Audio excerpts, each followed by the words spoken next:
Në vitet kur emri Skënderbeut ishte ka përcyer kufit e Arbërisë dhe ishte shndruar në një hënë frike, por perandorin osmane, Sultan Mehmeti II, nuk flinte i qetë. Nuk ishte vetëm forca e shpatës së Skënderbeut, ajo që e shqetësonte, por fuqia e emrit të tij. Një emër që për arbërorët ishte shpresë, ndërsa për tuqit ogur i zi. Kudo ku përmendje Skënderbeu, ushtritë osmane ndaleshin, komandantët dyshonin, ndërsa popujt e nënshtruar nisnin të ngrinin kokë. Mehmeti e kuptonte se një njeri i tillë, i gjallë, ishte më i rrezikshëm se një ushtri e tërë. Ai kishte frikë, jo vetëm nga humbjet ushtarake, por nga rebelimi i brendshëm nga froni që mund të lëkundej nën këmbë. Prandaj vendosi të mos e godiste Skënderbeun me ushtri. Vendosi ta godiste në thelbëri, në fshehtësi të plotë, larg syve të botës. Sultani Kurdisi, një nga planet më të errta që kishte njohur historia. Ai thiri dy njerëz të zgjedhur me kujdes, burra të zgjuar, të aftë, që flisnin shumë gjuhë, njihnin zakone, fe dhe mendësi të ndryshme. Njerëz që dinin të mashtronin, të fitonin besimin dhe të prisnin çastin e duhur për të goditur. I goditi me pasuri, i mbuloi me dhurata, dhe u premtoi pasuri dhe më të mëdha. U tha fjalë të ëmbla, por misioni ishte i ftohtë dhe i përgjakshëm. Do të shkoni tek Skënderbeu. Do të shtiheni si të ikur, si besimtar që kërkon shpëtim. Do fitoni besimin e tij, dhe pastaj do ta zhdukni. Me helm ose me hekur. Dy të dërguarit u nisën drejt Arbërisë. Paraqitën si njerëz të përndjekur nga turqit, që kishin lënë gjithçka për fenë e krishterë.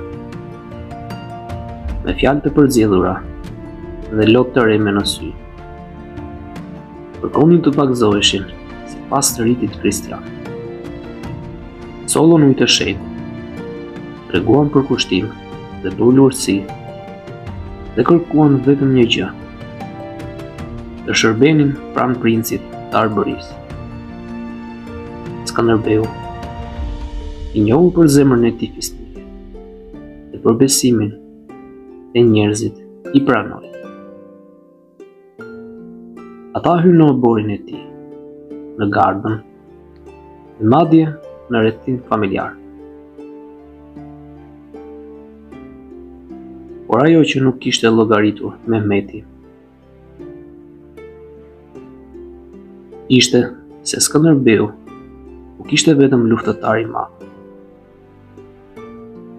Ai ishte një njeri me intuit të fortë, dhe mbi të gjitha ishte në mbrojtjen e Zotit.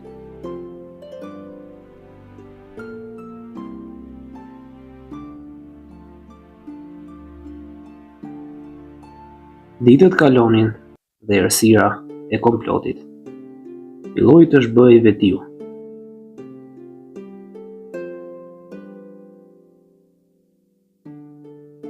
Dy të dërguarit, të mbushur me lakmi dhe frikë,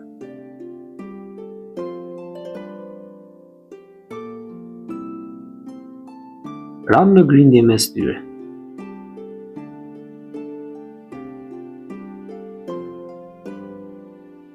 Secili donte lavdim për vete, secili dyshonte tek tjetri.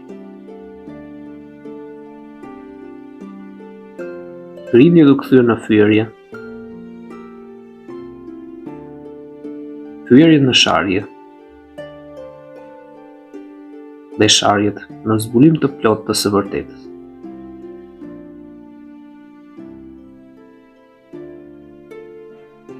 Në një shpërthim zemrimi, ata tradhtuan njëri tjetrin.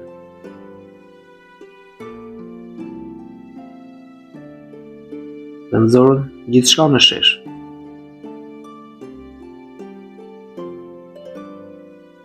U mësua se ishin dërguar fshehurazi nga Sultan Mehmeti, udhimtari i turqve, në mision për të vrarë Skënderbeun.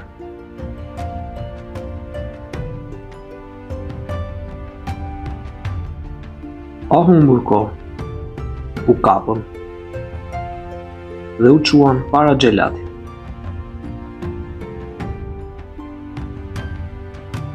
Atyre fryen gjithë planet, premtimet, loririn e sultanit dhe urdhrin e ftohtë për vrasje.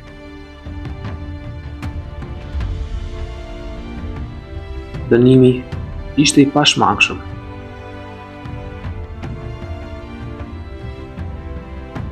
Varur në litar, ata i dhanë fund jetës.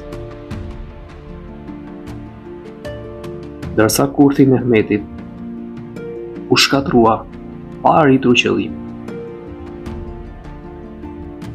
Skënderbeu shpëtoi. Jo vetëm nga pretësia e madhërisë, por nga fakti se e vërteta del gjithmonë në dritë. Dhe kështu, një tjetër plan i sultanit u kthye në turp, ndërsa emri i Skënderbeut u bë edhe më i madh. Jo vetëm si luftëtar, pa mposhtur, por si prijes, i mbrojtur nga Zoti, që as thelbëria dhe as tradhtia nuk mund ta mposhtin.